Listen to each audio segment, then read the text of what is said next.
Bonjour à tous. Alors aujourd'hui, je vous propose un exercice pour réviser les probabilités conditionnelles. Donc, on va s'occuper d'un lycée qui compte 950 élèves. On vous indique quelques précisions pour pouvoir bien remplir un tableau de répartition, tableau à double entrée. Donc ici, la population elle est découpée en filles-garçons et ensuite seconde, première, terminale. On en profitera aussi pour réviser la notion de fréquence, la notion de calcul d'une probabilité avec un union, intersection, et on finira par des probabilités conditionnelles et remplir un arbre. Voilà. Un petit peu tout ce qu'il faut savoir sur les probabilités quand on est en première. Remplir un tableau, ça fait partie quand même des choses importantes à savoir faire. Donc on appelle ça un tableau à double entrée parce que la population est découpée en deux catégories. Ici en fonction du sexe, filles, garçons, ça nous donnera les colonnes. Et ensuite, ici, on va découper en ligne, en seconde, première, terminale. Après, vous avez une colonne totale, et avec 950 ici, donc c'est la population entière, 950 élèves. 350 d'entre eux sont en seconde, c'est déjà indiqué. 189 filles, donc vous voyez ici, dans la colonne seconde, on a indiqué 350 au total, d'accord, ici, et on a indiqué 189 filles. Donc déjà, première chose, on va pouvoir compléter ici la population de garçons parmi les secondes. Donc on a 350 secondes, on a 189 filles, donc on fait 350. Donc à la calculatrice, un moins 189, ça me donne déjà 161. Donc ici, garçons parmi les secondes. Donc j'écris 161. Ensuite, on s'occupe des informations qui viennent après. Alors il y a quelque chose que je peux remplir aussi. C'est ce qu'on met ici. On a 350 secondes, 320 premières, 950 au total. Donc on fait une petite soustraction. Parce que ici, il nous manque juste les terminales. Donc on fait 950 moins 350. Voilà. Pour l'instant, ça fait 600. Moins les 320 premières. On a donc 280. Vous voyez, on remplit ça progressivement en prenant bien soin de n'oublier aucune info. Ensuite, on a un pourcentage. Parmi lesquels, alors ça c'est des phrases importantes à bien déchiffrer, donc parmi lesquels 60% de première, donc c'est 60% des 320 élèves de première. Donc on doit faire 60% de 320. Et pour calculer bien une quantité, quand on connaît la proportion, eh bien ça nous fait donc, on prend le nombre, donc 320, et on le multiplie par 60%.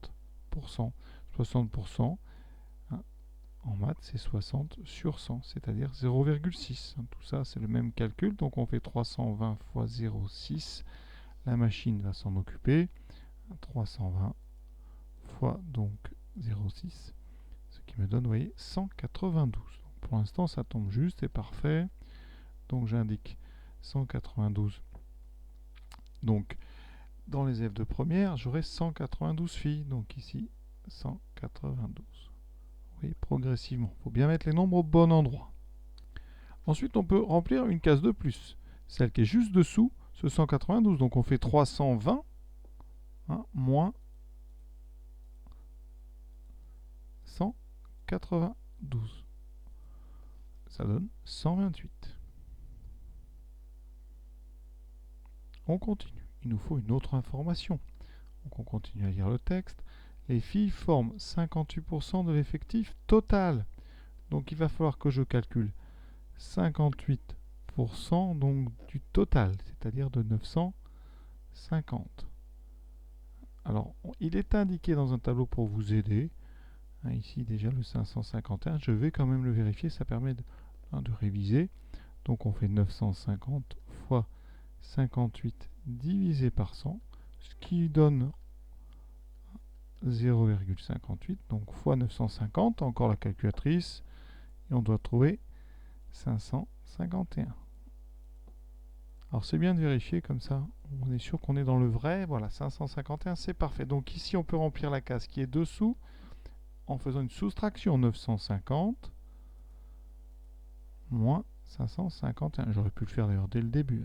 Mais je voulais prendre le texte dans l'ordre pour bien vous expliquer. Donc là, ça donne 399. On regarde qu'est-ce qu'on peut remplir maintenant. Eh bien la case ici, terminale. Parce que dans les terminales, regardez bien cette case.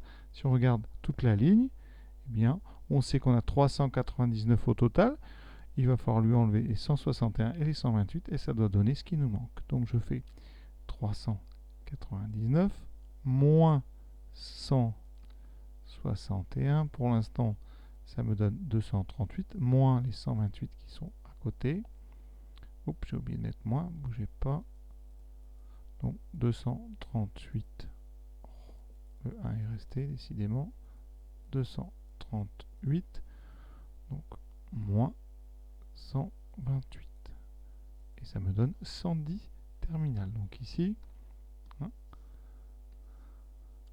on écrit 110. On a fini, il reste juste là à faire encore une soustraction. 280 moins 110.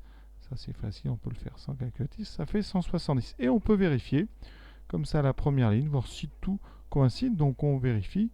On doit avoir 189 plus 192 plus les 170 que je viens de trouver. Et ça doit donner 551 suspense. C'est parfait. On peut continuer sereinement. Donc, premier bilan, hein, pour bien réviser, pour calculer une proportion de E dans une population totale, donc par exemple E dans T, eh bien il vous faut le nombre d'éléments dans l'ensemble E divisé par le nombre d'éléments au total. Et donc quand vous connaissez la proportion, eh bien pour calculer votre nombre d'éléments dans l'ensemble qui vous intéresse, vous prenez la population totale, NT, et vous multipliez justement par votre proportion, nombre de E dans T, c'est ce qu'on fait à chaque fois, on multiplie le total par, ici on a fait par 58% par exemple. Question suivante, on vous demande de déterminer la probabilité qu'un élève choisi au hasard soit en seconde. Alors ça correspond à ce qu'on appelle la fréquence, c'est la fréquence de seconde parmi tous les élèves. Et pour ça, eh bien, donc on va l'appeler probabilité. Bon, probabilité, alors seconde, vous voyez le texte c'est A, donc ça c'est probabilité de l'événement A. L'événement A, il a un nom, c'est indiqué ici. Et donc cet événement, sa probabilité, c'est en fait la fréquence de seconde parmi donc, les élèves du lycée. Donc il faut savoir combien il y a de secondes, donc 350, divisé par la population totale, 950, vous voyez. Donc en fait, la proportion de secondes dans le lycée, c'est le nombre d'élèves de secondes divisé par le nombre total. Ça donne après en probabilité, la probabilité de l'événement A, donc 350 sur 950. Alors on va arrondir comme c'est demandé au millième. Le millième, il faut donc garder 3 chiffres après virgule. Donc ici, j'obtiens 0,368. 4, ça finit ici après le 8 par un 4, donc on peut garder 0,368, ce qui vaut à peu près donc 36,8%, si vous voulez des pourcentages, d'accord? On continue. Maintenant, on va parler de l'union.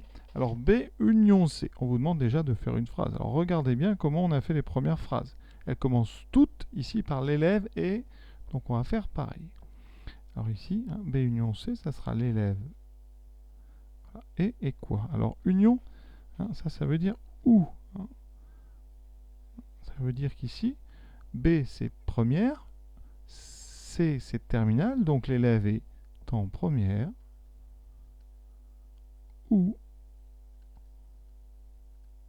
en terminale. On va regarder dans le tableau combien d'élèves sont concernés. C'est comme ça qu'on aura la probabilité de B union C. Donc les élèves concernés par première au terminal, il y a 320. Donc vous avez 320 élèves de première, 280 de terminale. Donc si on fait la somme des deux, 320 plus 280, ça va me faire donc 600. Divisé par population totale, 600 sur 950. Et on fait pas. Et vous voyez, à la calculatrice, 600 sur 950, ça fait 0,631,15 ici. Donc c'est 157. Donc on va arrondir au-dessus, ça fait à peu près 0,632. Je m'explique. Votre nombre, c'est 0, 6, 3, 1, 5, etc. Et quand on doit arrondir ici, on regarde. Le nombre d'après, donc, d'après le 1 ici, c'est 578. On est plus près de 1000 que de 0. Donc on va arrondir au-dessus. C'est pour ça qu'on ne met pas 631, mais on va arrondir à 632. Ce qui donne en pourcentage 63,2%.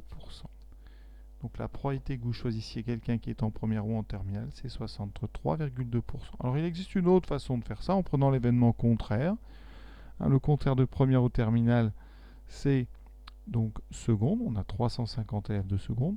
Donc on peut calculer la probabilité d'avoir un élève de seconde, ce qui fait 350 divisé par 950.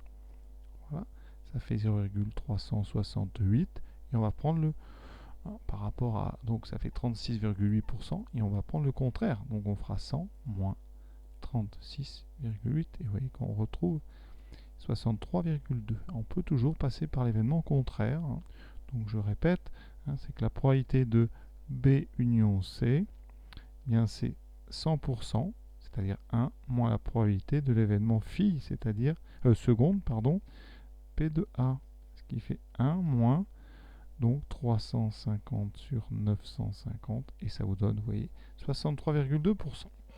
On continue avec les révisions. Définir l'événement A inter F.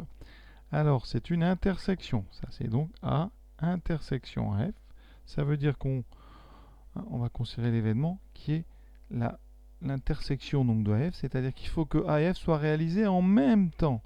Donc, il faut qu'on ait A et F. Ça veut dire que l'élève, donc on commence la phrase pareil, l'élève donc est en seconde et en même temps il est dans l'ensemble F, c'est-à-dire fille. Donc l'élève est en seconde et est une fille. Autrement dit, l'élève est une fille de seconde.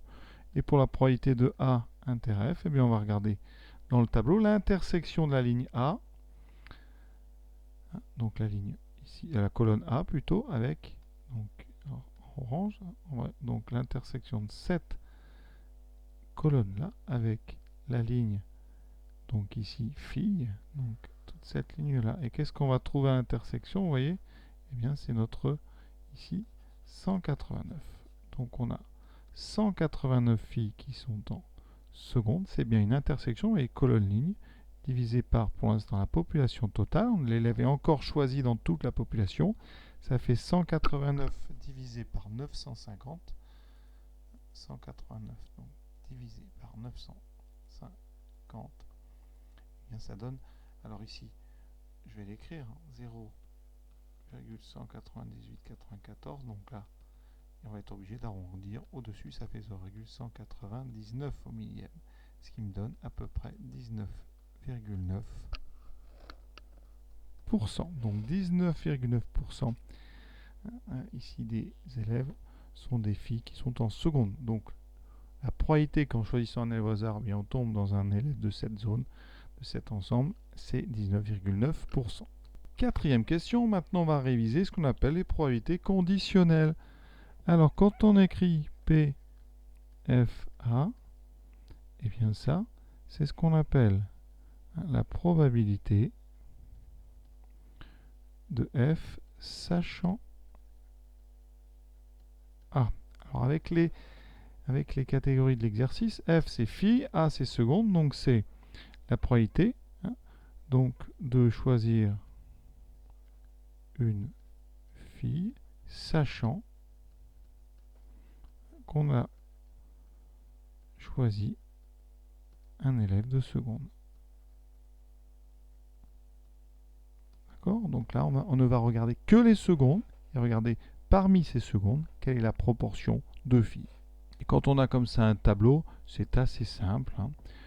On va donc regarder la population des élèves de seconde. Donc je me place uniquement dans cette colonne, j'oublie toutes les autres et je vais regarder dans cette population quelle est la proportion donc de filles. C'était la proportion ici. C'est donc combien représente ces 189 parmi une population des 350 secondes. Donc ça c'est P2.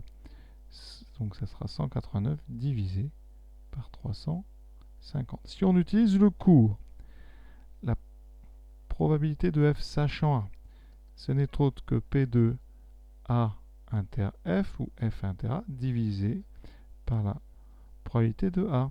P2A inter F, eh bien, on a fait une intersection juste avant, et on avait trouvé pour P2 inter 0,199, c'était arrondi, P de A c'était 0,368. Donc avec ces deux résultats arrondis, regardez la machine m'annonce 0,54, ça finit par après 0,7, donc 0,541. Alors si vous faites 189 sur 350, vous voyez, ça donne 0,54 exactement, c'est-à-dire 54%. Alors mon résultat ici n'est pas exact à cause des arrondis, hein, tout simplement.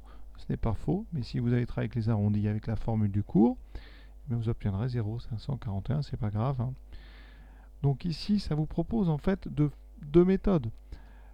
Si vous avez le tableau rempli, eh bien, il vaut mieux faire la formule directement intuitive, c'est-à-dire combien de phi parmi les f de seconde, c'est-à-dire 189 sur 350. Sinon, vous réappliquez la formule. Ça nécessite d'avoir calculé P de A inter F divisé par P de A. D'accord? On continue. Deuxième calcul dans la même question, P de A sachant F. P de A sachant F. Alors, quand même, je vais vous le définir, ça. C'est donc la probabilité de A sachant F. Donc, c'est la probabilité de choisir donc quelqu'un de A, donc choisir 1 seconde, sachant qu'on a choisi une fille, sachant qu'on a choisi une fille. Donc on va regarder cette fois-ci non plus la colonne des secondes, on ne va regarder que la population des filles. Donc ici, je vais regarder uniquement la première ligne, voilà. Et dans cette ligne, je vais regarder la proportion des secondes, justement par rapport au total. Donc là, ça va me donner cette fois-ci toujours 189. On regarde les mêmes élèves, mais on ne les regarde plus par rapport à la même population. Tout à l'heure, on les regardait par rapport aux 350 secondes. Là, c'est 189 filles de seconde. On va les regarder par rapport aux 551 élèves qui sont des filles. D'accord? Si on applique la formule, ça sera P de F inter A ou A inter F, c'est la même chose, hein, divisé par contre par P de F. Et donc ici, je vous donne tout de suite le calcul, ça fait 189 divisé par 551. On obtient 0,343. Donc à peu près 34,3%. Si on avait fait la formule avec A inter F, P de A inter F, on avait trouvé à peu près 0,199. La proportion de filles, eh bien les filles, on avait 551 sur 950. Je vais calculer ça rapidement. 551 divisé par 950, ça nous fait du 0,58. Donc ici, on doit trouver 199 sur 58, donc 0,199 divisé par 0,58, et on doit tomber tout près de 34,3 évidemment, et c'est ce qu'on trouve d'ailleurs cette fois-ci. Il n'y a pas de problème d'arrondi au niveau du millième, donc vous voyez, faites bien attention, hein. L'ordre est important, hein, le sachant que dans la première question, on sait qu'on a un élève de seconde, alors que dans la deuxième, on sait qu'on a une fille, donc on ne va pas diviser par le même nombre, on ne regarde pas la même population. Et maintenant, dernière question, ça va être un bilan un petit peu de tout ça. Hein, il faut remplir un arbre. Alors un arbre, première remarque, au départ vous avez 3 branches. Hein. Je vais les mettre en vert, A, B et C. Il faut savoir que quand on ouvre comme ça au niveau d'un nœud, la somme doit faire 1. Donc ici, eh bien, pour la zone A, on va faire 1 moins donc 0,337 moins 0,295. On doit trouver, vous voyez, 0,368. Alors P de A, on l'a, je crois, déjà calculé, on va le recalculer rapide, c'est 350 divisé par 950. Et on doit trouver, vous voyez, c'est bon, 0,368. On va écrire tout ça au fur et à mesure, donc 0,358. Ensuite, on a 6 branches à remplir. La première, c'est P de F sachant A. Alors P de F sachant A, donc je vais le faire, comme ça, ça fait du travail. P de F sachant A, on vient de le faire tout à l'heure. C'est donc, on est dans la population A, c'est-à-dire ici, la première colonne. Donc on va diviser par 350. Et on regarde dans cette population les filles. On en a 189. 189 divisé par 350. Ça me donne ici 0,54. On avait déjà calculé ça. Je refais tout. Et donc, si on admet que c'est 0,54, deuxième chose, c'est encore ici un nœud, donc la somme des deux ici doit faire 1. Donc 0,54 qui me montre 0,36, 0,46 plutôt. La somme des deux, vous voyez, fera bien 1. Et on continue. Maintenant, on doit faire P de F, sachant B1. Quand on va de B à F, on est donc dans la population B, et on cherche la proportion de phi dans cette population B. Donc c'est P de F sachant B. Je regarde donc cette fois-ci dans la colonne des premières. Cette colonne, la deuxième colonne. Là, j'ai donc 320 au total, et les deux premières, et je regarde les phi dans cet ensemble, c'est-à-dire 192 sur 320. Encore une soustraction, une division, 192, donc divisé par 320, ça donne 0,6.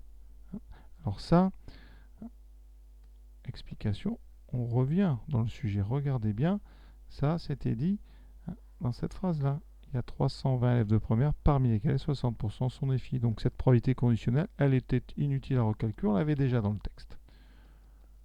Et ça va, on ne s'est pas trompé. Alors, P de F bar, c'est-à-dire le contraire de F, filles et garçons, sachant B, toujours la même loi des nœuds ici, ça fait 0,4. La somme ici doit faire 100%, donc 1. Dernière chose, P de F sachant C. Alors dans le tableau, on a tout. Il faut donc regarder dans la population de terminales. Les terminales, alors ici, il manque un petit chiffre qui s'est pas écrit, c'est 280. Dans les 280 élèves de terminale, j'ai 170 filles, donc c'est 170 sur 280, 170 divisé par 280. Ici, on va arrondir à 0, donc vous voyez c'est 71 dans 0,607. 0,607. Et pour bien le contraire ici, ça fera donc 1 moins 0,607. Ça donne 0,393. Et l'exercice est terminé. Voilà, l'exercice, je pense, assez complet. On a revu un petit peu toutes les formules sur les probabilités conditionnelles. On a appris à remplir un tableau avec des pourcentages, calculer des fréquences, des intersections, des unions. Je crois qu'il n'y a pas non plus grand-chose d'autre. Sur ce, je vous souhaite une bonne fin de journée à tous.